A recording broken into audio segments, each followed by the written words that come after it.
Mercedes, you described yourself as traditional. I am. Now, you said you were a dominatrix for a year. You lived/worked in a swinger club and didn't have sex for a year. Well, working there, yeah. Okay. For sure. I was about sexual freedom before it was viral. Not sure what that means. It's like, I think like as you grow up, it's like you think that, anything that is taboo, most people want to do. We need you, bro. Get over here. Here, sit in the chair, bro. We got a beautiful open chair for you. Most of the time, people, like, I think that in growing up or whatever, it's like sex is taboo. He's in pain. Why is he in pain? He's having to deal with things. I'll pray for you. Go ahead. All right. Like, basically, like, I'm not into the whole like body count culture and like the whole thing about like, it doesn't matter. I'm just being sexually free and like all that shit. Like I've kind of like lived through that, and I actually envy girls that have a lower body count, because I went through like my wild times, and I'm like, I've learned through life, it's just like, make a list of what you want in a partner, become that, and that person will arrive. Like that's the way to be. And it's not about like, I was crazy and I was on substances like when I was much younger, and I was making real bad decisions, but I've changed my life around. So I'm not, but I am all for, like, I did wild out there shit. I was a dominatrix for a year. I was just 1 year. Yeah, it was a little bit much. Like the whole fucking having slaves and shit. This one woman I met, she was like, do you want to be a dominatrix? So she was like, I'll teach you. I have my own dungeon. I was like, okay, why not? I always used to say yes to everything. I mean, I left home at 15. So like I have had a wild life. Do you want to explain what a dominatrix is for our dear friend Aspen? It's like, it's basically like bondage. It's BDSM. Like what is BDSM? You basically are, it's sadomasochism. You're tied up. You tie up the person. So just like really kinky stuff. Yeah, real kinky stuff. Oh, okay. Yeah. There's many different levels. I don't really want to go into like all the intricacies of like the mentals with it, but I was under the tutelage of this woman, and thank you. That's a good word. I read voraciously as a child.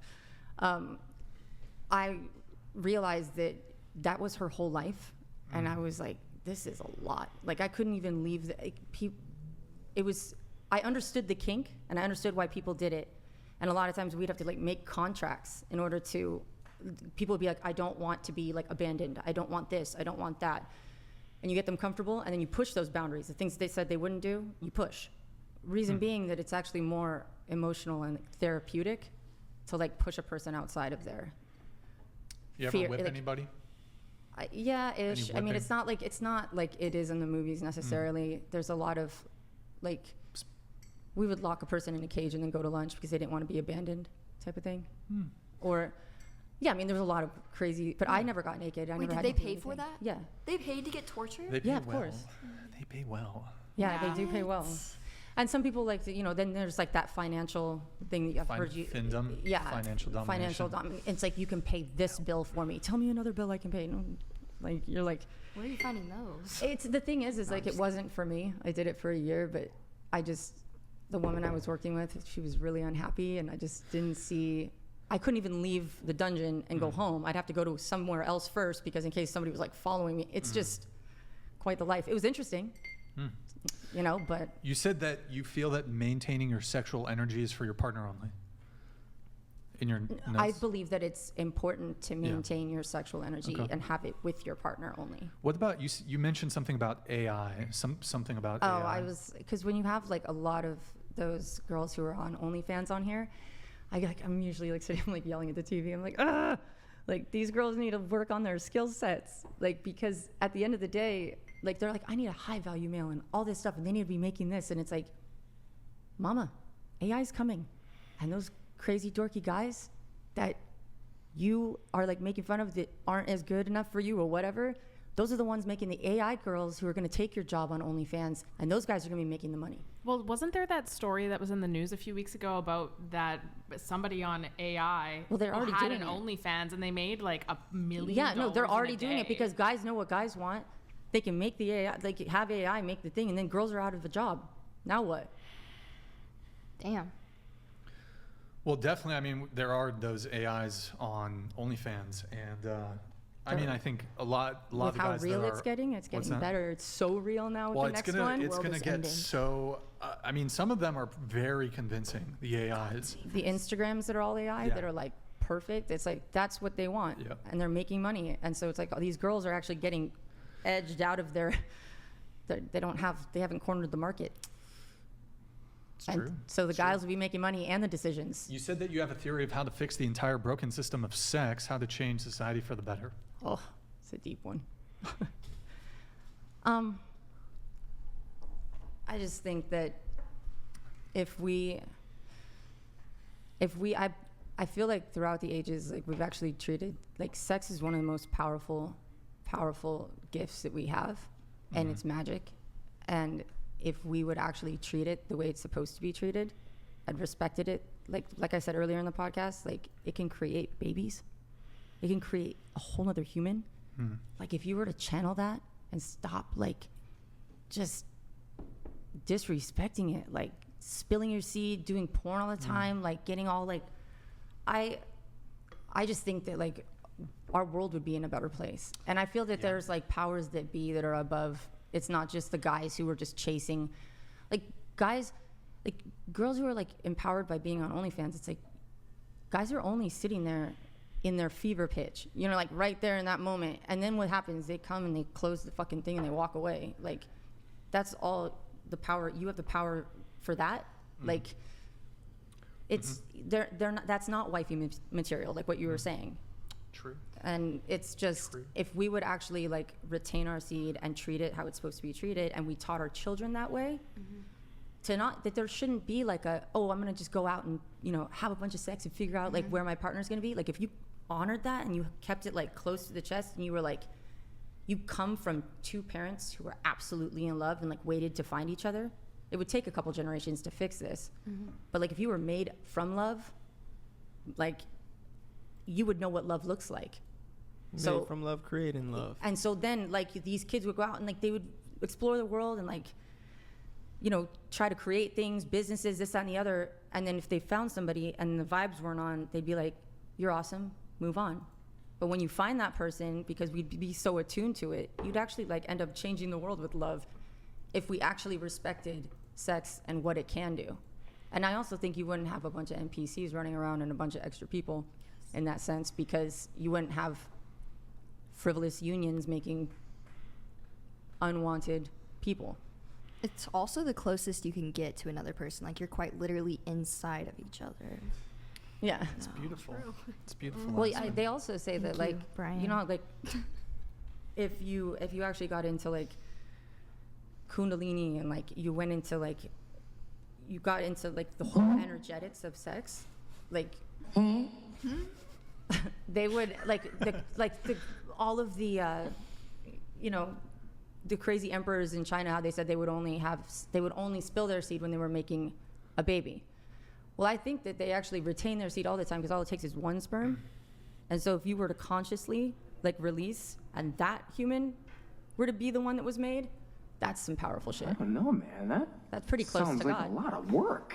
It does. I mean, you like can consciously be like, yo, balls, only release one sperm. At that point, this is like a pipe dream. But at that point, we would all actually be spiritually attuned enough to actually pay attention to like our spiritual levels and like where we're at, and we'd be able to like consciously connect with another human being and be able to consciously make another human being. But I'm more like thinking about, are you saying that like as a dude, if you meditate or like get on a different astral plane, that you can actually like control Yes, your you can. shit? Yes, you so can. only one little swimmer Yep. goes out? Yep. Like your best swimmer? Like your best swimmer. Your best swimmer. Yes. Nickelodeon donated $100. Take notes 20-year-old 304s. When we tell you you will turn into a 40-year-old cat lady, this is what we're referring to. A woman trying to convince you to stop hoeing so she can find a man. Whatever. I don't care. I'm not. First of all, I hate cats, but You want to like- respond? Did you want to respond to that? oh, I don't give a shit. did. Like Oh. he's said mildly whatever. retarded. Like that's Oh, cool. oh. Like I'm not convince you to stop hoeing. Yeah, stop hoeing. I don't think it's a good thing for fucking society. Oh, Sorry. Okay. All right, that's good. That's Like- good. You said you watch the podcast all the time. I'm always so frustrated because I can go deeper and be a great female voice to the conservative men you have on the podcast. I have facts that have been discussed, and I can connect the dots that could help open the minds of these OF girls. I think Kind you of like where I was going with all that. Okay, yeah. I see. Okay, I'm still a little confused by the like. That's a thing guys can do. They can 100%. just shoot out just one sperm. If you actually like go into like retaining your seed and like learning how to do that, there's a whole process, and like that actually like you keep your energy in and then you channel it upwards, like through breathing processes and everything. There's like a whole But, like, like thread on it. Wouldn't it? I mean, like if the best, like, let's say you don't do that, isn't the best sperm gonna make its? Actually, that's not true. I was gonna say the best sperm will make its way. Like it's strongest best swimmer. you know. But then you end up with like, maybe not. all right. I'm just saying like that's like the ideal version. I'm just saying like if you were to retain your seed more than Where spilling do you have to it. Google that to figure that out? Like how to just send one sperm out? Because I might be interested. It's a practice, I would suppose. Yeah. So You got to give that to NBA players so they stop handing out so many NDAs. You know, if Right. they can just practice. What is an We got NDA? what do we got here? Oh, we have moving on to Jasmine. Jasmine, you said you're a reformed party girl after seeing the destruction it was causing my life and surviving an OD. What did it mean to you to be a party girl? So in terms of sexual activity, there wasn't a ton of that as I was in a relationship for a good chunk of time. But for me, I think I had a group of girlfriends where I would just like drinking nonstop, doing all sorts of other things, which is why I ended up nearly losing my life when I was 21 years old. And that really changed my life for sure. And I went from being somebody who would so frequently be out partying, like drinking. It was like my lifestyle was so chaotic and it was so toxic and bad. And I was just surrounded with people who affirmed that lifestyle for me because they were all doing it too. And somehow we were all functional until that incident happened. And, you know, I ultimately ended up saying like, I can't do this anymore. This is like, I'm literally not going to be here anymore if I keep doing this. This is horrible. And, I quite literally cold turkey cut off my ties with my entire friend group at that point. I spent a very lonely summer, and you know I don't really drink much anymore. I still do occasionally, but it's been crazy to me to see where I used to be like going to clubs all the time, going to raves all the time, spending so many countless nights like in some random person's basement until the sun rose. Like it just awful stuff. It makes me feel sick to even think about how I felt back then. Like it's just, you see it all the time where there's so many things in today's culture and in the narratives that just like push young women to like want to go out and be fun. Like, yeah, you're going to be fun. You're going to go to Las Vegas on your birthday and just all that stuff. And then to kind of reflect now today from like, here I am and my life may be more boring, but it is exponentially happier. And it's something that I wish I would have known back then, so I could have never fallen into that trap to begin with. And it's why I said earlier too, like you become the company that you keep. You know, I came from a very loving family for sure. I had all the supports in the world, and you still fall into it because that's who you're around. You said that you're heavily opinionated when it comes to relationships, women's behavior these days. Is there anything specific? I think a lot of it, you know, I kind of alluded to it there, but in terms of women, and I know that she got kicked off, but even before with what she was saying when it came to, you know, like being a slut is empowering. And to me, I think that that could not be further from the truth. Like there is nothing more empowering than keeping every piece of you as close to you as you possibly can, and like waiting until that right person comes around. I also, too, you know, in terms of OnlyFans and stuff, that's a really big way that it's marketed, is that it's empowering and, oh, feminism, we love ourselves, we're proud, we're confident.